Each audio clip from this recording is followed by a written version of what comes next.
7 News, the voice of the coast. Tonight, 2 dead, 4 injured after a horrific multi-vehicle crash. Doctors plan strike tomorrow to go ahead, but how will it impact you? And later on at 6:30, global financial chaos, how Trump has crashed Aussie super, and Chris Bowen confronted over how our electric vehicles are made. 7 News begins now. Good evening. 2 people are dead and another 4 are in hospital following a horror crash on the Pacific Highway. 3 vehicles were involved in the smash and now police are trying to piece together what happened. Tragic scenes and 2 lives lost. Just before 10 o'clock this morning, an SUV collided with a 4-wheel drive, towing a caravan near Nabiac, south of Taree. Upon attendance at the scene, 2 occupants of a small motor vehicle were found deceased. A family of 2 adults and 2 children aged 8 and 9 were treated at the scene, lucky not to have sustained serious injuries. They were taken to John Hunter Hospital for further treatment. It's a very traumatic circumstance for the two children and the 2 adults, being the mother and father.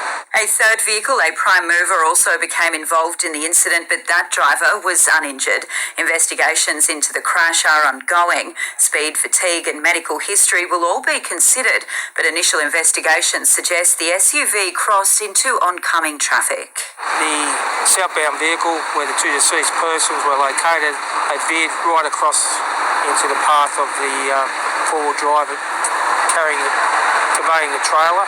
So something happened that we need to fully investigate for the coroner. Police are also on the lookout for a black Chihuahua believed to have been in the SUV at the time. The high-speed incident devastating for all involved.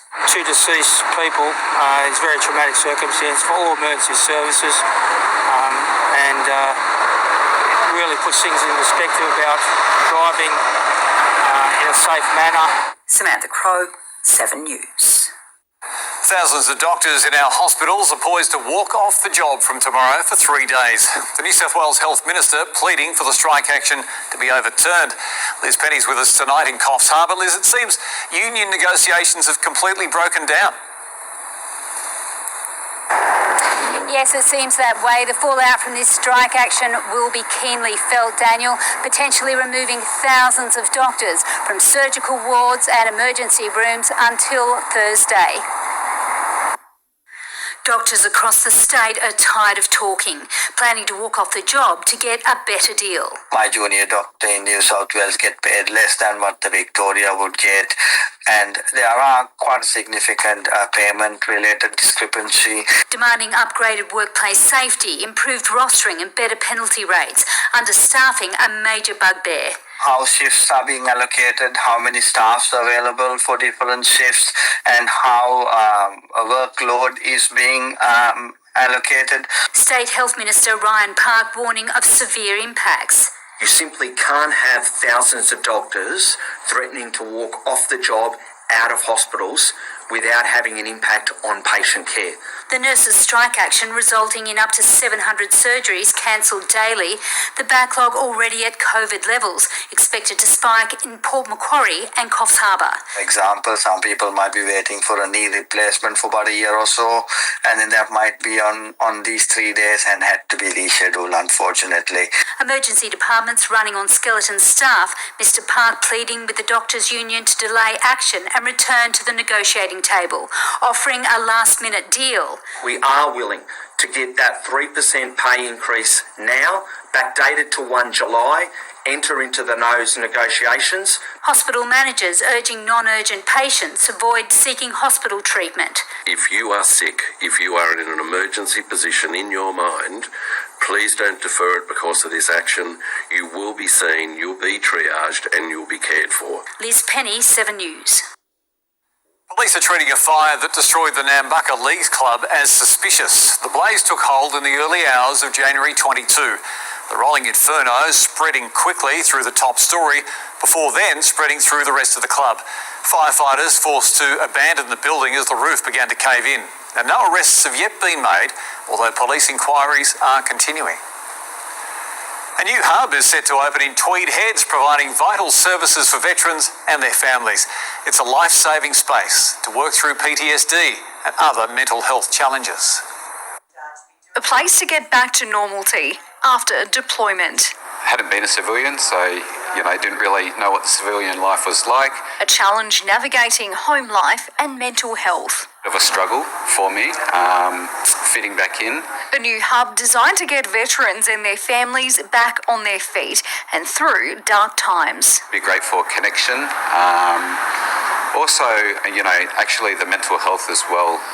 A lot of veterans getting out are suffering mental health problems. They really want a destination and somewhere to come to where it's warm, it's welcoming for them to connect, but also get the services that they need. Financial assistance, DVA claims and advocacy support, employment services and transitional housing are just some of the services which will be offered at the new Tweed Heads facility. There's around 25,000 veterans in the Tweed North Coast region of New South Wales. So it's absolutely necessary. A long time coming for veterans and their families, a promise made last federal election. I announced a couple of years ago in the lead up to the 2022 election that if an Albanese Labor government was delivered, that we would make sure there was this Veterans Hub. The facility is expected to open mid next year. Elise Holden, 7 News. And while the Tweed is celebrating an injection of funds for veterans, the coalition has hit out insisting Port Macquarie has been ripped off. Kappa's Pat Conahan says money that was allocated was then taken away by the Labor government. A region with one of the largest populations of veterans in the country, more than 9,000 veterans and their families call the Mid-North Coast home. In Port Macquarie, there's a significant need for an increase in funding and services. We have a huge number of veterans in this area and they require our support. They come out and some of them need help and we should be there to provide that help for them. The closest hub is in Taree, where the demand is already high. Calls for support coming in daily. Not only do we look after veterans, we look after their families as well. This morning I received a phone call from a widow whose husband died on Sunday, asking me what was the next step. Today, Kalpa candidate and incumbent Pat Conahan promised $2 million for a hub in Port Macquarie if the coalition is elected, but slammed Labor, saying they stripped funds away that were already allocated prior to the last election. We got $5 million to go to a hub and spoke model for 3 veteran centres. Unfortunately, when Labor was elected, they swept that money and they gave it away to an electorate that has half the number of veterans. However, in Tweed Heads today, where a new hub is being built, Labor denied redirecting the money from Port Macquarie. The location for this hub was always going to be in Tweed. Prior to the 2022 election, I made this absolute commitment. Samantha Crowe, 7 News.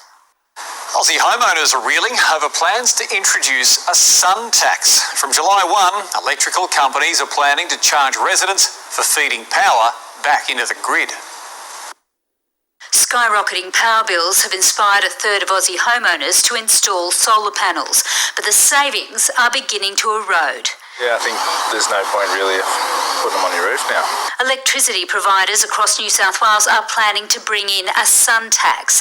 Coffs local Tony Richmond is appalled after recently installing a $20,000 rooftop solar system. Trying to stitch everyone else up. And they're doing a fine job of it with electricity and they got you by the gonads. Up until now, households with solar panels have been able to sell their excess power back onto the grid. But now, under the sun tax, they'll have to pay for that privilege. The impost introduced at peak production times between 10 a.m. and 3 p.m. It's disappointing that you'll be charged to feed electricity that you produce on your own roof into the network. Installers watching returns from the grid plummet. We've been in business 15 years, so we've seen it all the way from 60 cents a kilowatt hour all the way down to, what it is now, which is, a few cents a kilowatt hour. Solar companies frustrated by the move. It sends the wrong signal. I think we really should be figuring out how can we use all of this abundant resource we have. Questions raised as to why State Labor hasn't shut down the move, called on to review the sun tax as a matter of urgency.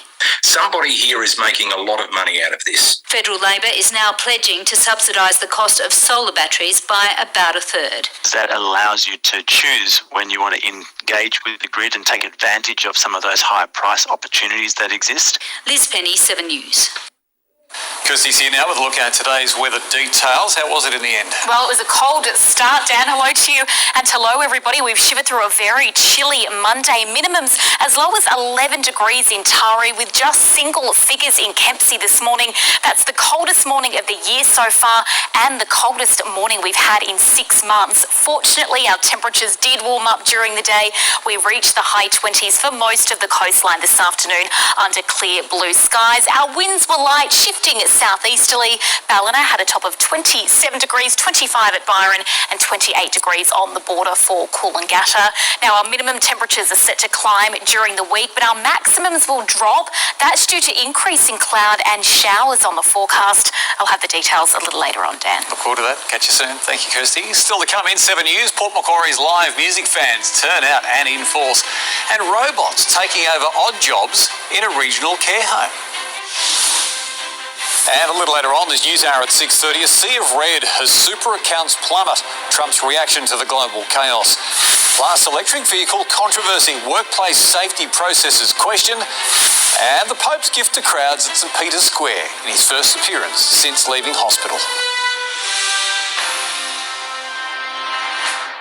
A third measles case has been detected in the Northern Rivers, believed to have visited several locations last week. Now, if you've attended the Combi Cafe in Byron Bay on Monday between 10:50am and 11:50am, you should watch for symptoms. Killen Falls, Lennox Beach Kiosk, Lake Ainsworth and Broken Head Beach also exposed on Tuesday between 11:30am and 4:30pm. Now, symptoms include fever, sore eyes, runny nose and a cough, usually followed 3 or 4 days later by the red and blotchy rash. A regional aged care centre has been using robots in its facility as part of a 3-month trial. We can do with the new robot now. It's all about helping ease the workload in the sector. Artificial intelligence has become a part of everyday life at Kalula Baptist Care. Hello, everyone. I'm Gretel. These robots have been designed to give workers more time with residents and also ease staff shortages in the aged care sector. Use robotics to ease a little bit of that burden and take away some of those manual tasks. We think that can really offer up more time. It has also made jobs safer and removed some stress for cleaners. Being in that same position for that amount of time, it creates a lot of strain on your back, your shoulders, your arms, so it relieves a lot of pressure. Because it clears up the time for the cleaners, they've got more time to be with us. So that improves their quality of life. The robots have not only been a massive hit for the functionality of the aged care home, Gretel has been very popular with the residents. From greeting you at the front door to playing games, she continues to evolve every day. She's always got a beautiful smile for you when she comes in. She always gives you that seductive little wink. And if you ask her to follow you, she'll follow you. You can play games on her. These robots are programmed to know about every nook and cranny in Kalula, and residents and workers say they have clearly seen an improvement in living and working conditions in the home. The trial goes until the end of the month, but it's hoped the robots are here to stay. I think they're fantastic. They've taken a lot of pressure off, and hopefully they'll stay here permanently. Amy O'Halloran, 7 News. Westport Park in Port Macquarie was a hive of entertainment this weekend with big-name artists and bands on the show. The Summer Sold Festival, a sold-out event, attracted huge crowds, and it featured artists like John Butler, Missy Higgins and the Whitlams. Still to come in 7 News, the state's best lawn bowlers on the show in Ballina, and why a Mid-North Coast race meeting was shifted.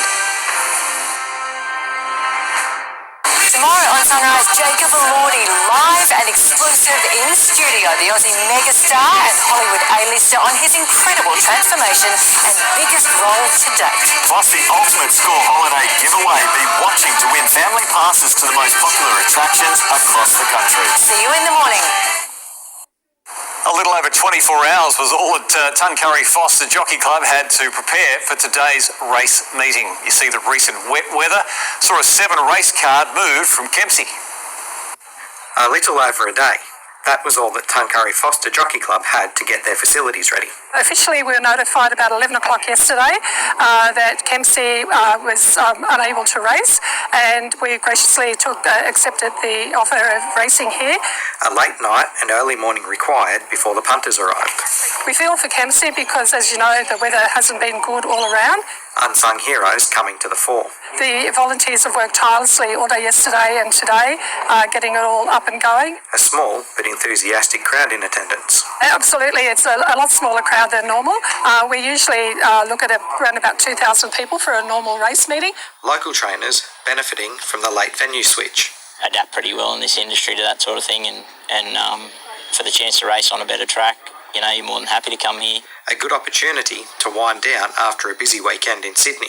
Yeah, I was more than happy just to cut the travel time down, and the track is presented great lately, so it was a bonus for me. It's great to be able to help out another committee that couldn't run it and bring it here. The next meeting is scheduled at Tuncurry for May 17. Paul Jobber, 7 News. Maryland's Cody Packer has taken out this year's men's singles bowls final by a landslide. The two-time state champ managed an impressive 25-8 win over St John's Park's Ben Twist. But the falls competition started today in Ballina, the last division for this year's state championship. The Ballina Dolphins hoping to take out a win this year.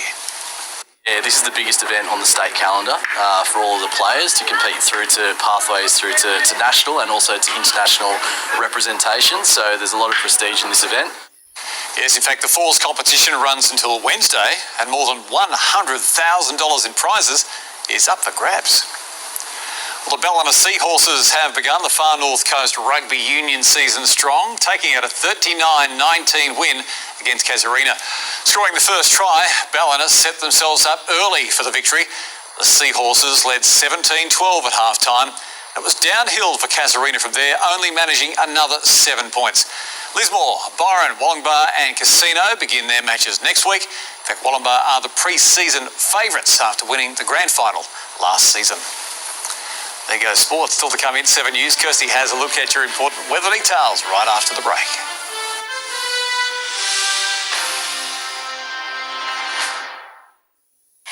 Hello again, everyone. Clear skies, winds easing and temperatures warming up. That's what most of our state can expect over the coming week, thanks to a ridge of high pressure keeping weather stable. There is a chance of some light showers through the inland across the next few days, looking scattered at this stage. But an offshore trough is developing, which is likely to bring wet weather to the coast over the next few days and then ramp up as we reach the weekend. Now, the exact timing and location of that trough could shift over the coming days, so these rain totals could change.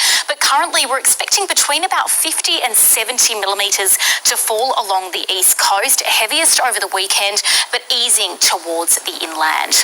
Let's take a look at what's in store tomorrow along the coast. It will be another cooler start to the day in the low double figures around Dorrigo, and for Warhope, our daytime maximums will remain around the low to mid-20s for most. We're expecting much lighter winds than today, barely a breeze, so our temperatures shouldn't be hit too much by that wind chill. A bit of patchy cloud around, particularly for inland areas, but there is a chance of a shower or two in towards the early afternoon. Now, offshore tomorrow, our seas no more than about a metre, our swell southerly about 6 to 7 feet, and winds southeasterly for Byron and Coffs, becoming east to southeasterly for the Macquarie and the Hunter. Slightly cooler maximums as we head into Wednesday with a higher chance of showers. Foster and Kempsey, maximums of 24 degrees, the same in Taree, again with a light breeze, but starting to become unsettled. We could see around 5 to 6 millimetres of rain. There's also a chance of some thunderstorms developing about the northern rivers. Despite the wet weather, we're still expecting that high UV rating. 23 at Casino, 24 degrees in Yamba. Now, showers will continue to fall on Thursday between around 2 and 8 millimetres millimetres at this stage. The morning looking foggy for many of us, but partly cloudy during the day with a southeasterly breeze. Coffs Harbour 25 degrees, and once again the mid-20s in Lismore. Looking like a bit of a mixed week. Showers returning, but they're forecast to ramp up on Saturday, Dan. You'll have it all for us. Good on you, Kirstie. Appreciate it. Thank you. Quick look at your fuel prices now around the region. Follow the bouncing ball. The best for unleaded in Port Macquarie is $1.71. That's at the Mobil or Independent. Diesel is $1.83 at the Independent. Now, in Coffs, the Mobil or the United Petroleum has unleaded at $1.75. United Petroleum has diesel at $1.86. The Pearl Energy or the Mobil at Foster has unleaded at $1.77. And Pearl Energy has the diesel there for $1.84. Let's go to Lismore now, and unleaded is at $1.77. You'll find that at the Ampol Foodery, Caltex or the BP. And the Caltex or the Astron has diesel at $1.81. Trust me, just don't trust what's on the telly. And that's your local news for tonight. Trust me, I'm Daniel Gibson. Thanks again for watching. In just a moment, the day's latest national and international news and your weather. It's just seconds away.